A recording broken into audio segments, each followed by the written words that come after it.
तपाईँको त्यो स्ल्यास दिनुपर्छ प्रत्येकमा। यहाँ हामीले स्ल्यास दिएको छ त, कमा दियो नि भयो बस स्ल्यास दिने हो। यस्तोमा कमा दिँदैन।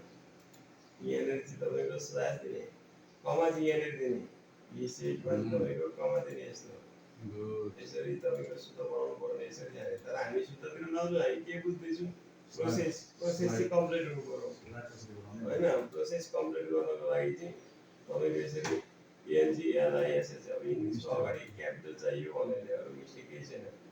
एसएनसी एसएनसी केही फरक परेन। अब यति गरिसकेपछि तपाईँको के हुने भन्दाखेरि हाम्रो स्लाइड रेडी भयो। स्लाइड रेडी भइसकेपछि हामी यहाँ इन्सर्ट गर्नु जाँदैन, डाइरेक्ट डिजाइनमा जाने। डिजाइनबाट कस्तो ब्याकग्राउन्ड राख्ने नि एउटा चुज गर्न सक्छौँ है। यसरी कसरी चुज गर्न सक्छौँ, यो ब्याकग्राउन्डमा चाहिँ अलिकति मजा आउँछ। अब यहाँ यदि गइसकेपछि हामीले के गर्ने भयौँ यहाँनिर भन्दाखेरि त्यस पछाडि हामी डाइरेक्ट अब चाहिँ यो श्री राजघाट भन्ने छ कि छैन, अब ध्यानले हेर्नु यहाँनिर श्री राजघाट भनेर सेलेक्ट गरेँ। सेलेक्ट गरेर इन्सर्टमा गएँ, इन्सर्टमा गएर हाइपरलिङ्कमा गएँ। हाइपरलिङ्कमा गएर यो प्लेस इन दिस डकुमेन्टमा क्लिक गर्ने। त्यसपछि टाइटल चुज गर्ने, टाइटलमा गएर ओके गर्ने। अब त्यसरी दोस्रोमा जाने, यो टाइटलमा क्लिक गर्ने। टाइटलमा क्लिक गरेर फेरि हाइपरलिङ्कमा जाने। हाइपरलिङ्क टाइटलमा क्लिक गर्दा चाहिँ फेरि राजघाट आओस् भन्ने भनेको। फेरि हामीले चाहिँ सिम्पल प्रेजेन्टमा जाने।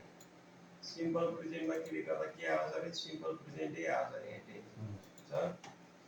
त्यस्तै अर्को प्रेजेन्ट कन्टिन्युसमा जाने। हेरेर हेरौँ यहाँ मिस्टेक हुनसक्छ। अनि त्यसबाट प्रेजेन्ट कन्टिन्युस नि चुज गर्ने। त्यसबाट फेरि अर्को के छ, प्रेजेन्ट पर्फेक्टमा जाने, हाइपरलिङ्कमा जाने। प्रेजेन्ट पर्फेक्टै देखाउँछ यहाँनिर, देखायो त्यहीँ क्लिक गर्ने।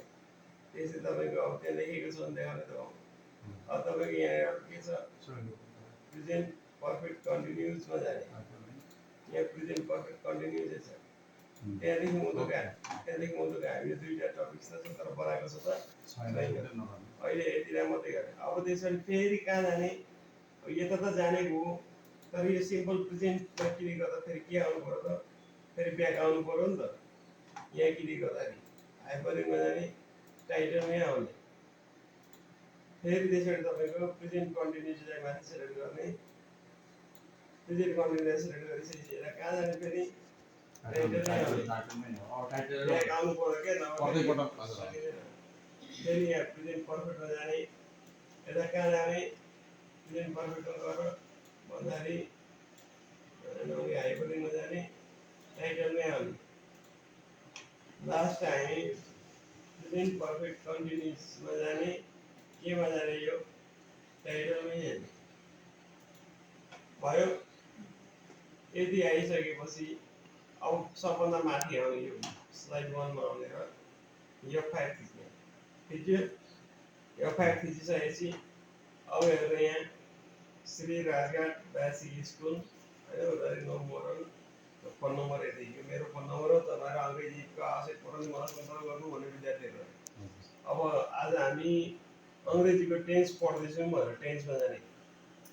टाइटलमा हामी प्रेजेन्ट टेन्स पढ्छौँ, त्यसबाट पास्ट र फ्युचर पछाडि पढ्छौँ। आजको टपिक के छ, प्रेजेन्ट टेन्स। अब सिम्पल प्रेजेन्ट टेन्समा जाउँ।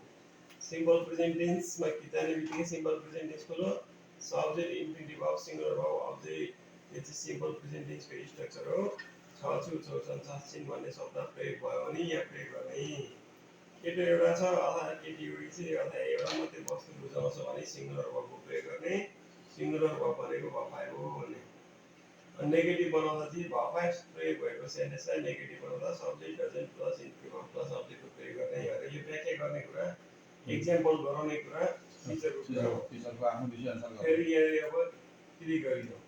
फेरि प्रेजेन्ट कन्टिन्युसमा जानु पर्यो। त्यो सकेपछि प्रेजेन्ट कन्टिन्युसको स्ट्रक्चर यो हो, यसलाई व्याख्या गर्ने के गर्ने टिचर लेखा छ। त्यसपछि फेरि हामी ब्याक आउनु पर्यो। कहाँ आउनु पर्यो, यसैमा आउनु पर्यो। त्यसरी प्रेजेन्ट पर्फेक्टमा जानु पर्यो। प्रेजेन्ट पर्फेक्टको पनि सेम प्रोसेस हो। फेरि के गर्नु पर्यो, ब्याक आउनु पर्यो। प्रेजेन्ट पर्फेक्ट कन्टिन्युसमा जाने, त्यसलाई पनि के गर्ने त, फेरि ब्याक आउने। त्यो अघि बनाएको छ नि त हाइपरलिङ्क, अब कसरी आउँछ। ब्याक आइसकेपछि अब यसलाई बन्द गर्न अथवा चाहिँ अब हामी फेरि स्कुलमा फर्किने र यहाँ फर्किसकेपछि इएससी खिचेर यसलाई बन्द गर्ने सेफ बेचमा जाने देउवा छ स्कुल यति हो त्यस्तो कहाँ चिटिङ हुन्छ तपाईँ आफै बनाउनुहोस् मैले सिकाएको मेरो बेला पढाउँदैन अनि मैले त्यो सबै बनाएर